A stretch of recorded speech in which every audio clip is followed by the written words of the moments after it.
एयरपोर्टमा आउँदाखेरि मान्छेलाई हात उठाउने काम नगरौँ, नमस्तेले स्वागत गरौँ. Metal free area needs to be removed. The people coming to Nepal are our guests, not smugglers. They're not bringing gold with them. And I think what frustrates people the most coming into Nepal is the very entry into Nepal. So the first investment that I would say to all our captains in tourism is let's invest in managing the airport. Let's take over the airport, because that's the impression that people remember when you come in, and that's the impression that people remember when they go out, right? So let's think big, let's not think small. Nepal is not a small country. We look small because we're in between China and India. We're as big as Australia in population, as big as Malaysia, as big as Canada. So therefore, we're not a small country. We are a big country. We just look small because India and China is so big, right? So let's think big. Thank you.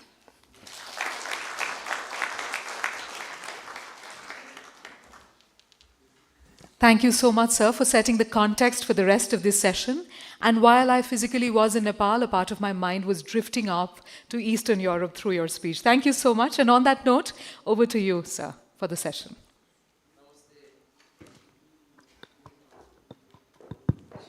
Namaskar, distinguished guests, international delegates, ladies and gentlemen.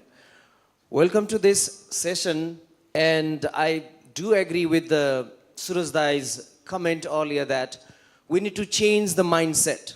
Nepal have been always very popular. Nepal is a very magical, mystical country that attracts a lot of tourists. But always we have been, through guidebooks and many other narratives, we have been always marketing Nepal as a backpacker's paradise, trekker's paradise, a kind of a cheap destination, and so on. But maybe this is the time, after we got the new constitution, we have so many infrastructure in line, many of them have not completed, we need to do that. Probably we need to change our mindset that what can be done in Nepal or what investment opportunities, that is what we're going to discuss. And today we have in our panel, we have a very good panelist here, Mr. Sunil Pant, cultural emissary and rainbow, he works with the rainbow tourism. Mr. Shradha Shrestha, manager at Nepal Tourism Board. Tenzing David Sherpa, executive managing director at Asian Trek and the Terraces Resort, which is a high-end resort recently opened eastern side of Kathmandu. And Pradut Ranaji from Sintamani. So I will have a short introduction about our panelists, and then we'll go to the question and answer round. We will have some questions and discussions so that our audience will have some insights. Sunil Pantji, Sunil Babu Panta, I think that's his real name, and Anagarik Kashyapa is the Buddhist name, I believe.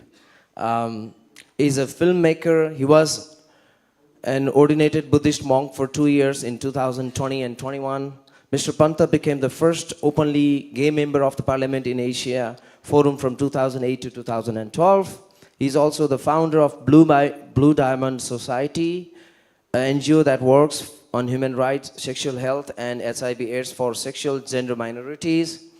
He teaches Tantra, healing, meditation, and is a voluntary Tantra heritage tour guide. In January 2024, the Nepal Tourism Board appointed Mr. Panta as the cultural emissary for the elusive pink rainbow LGBT tourism. Welcome to Mr. Sunil Pant. And then we have a Shradha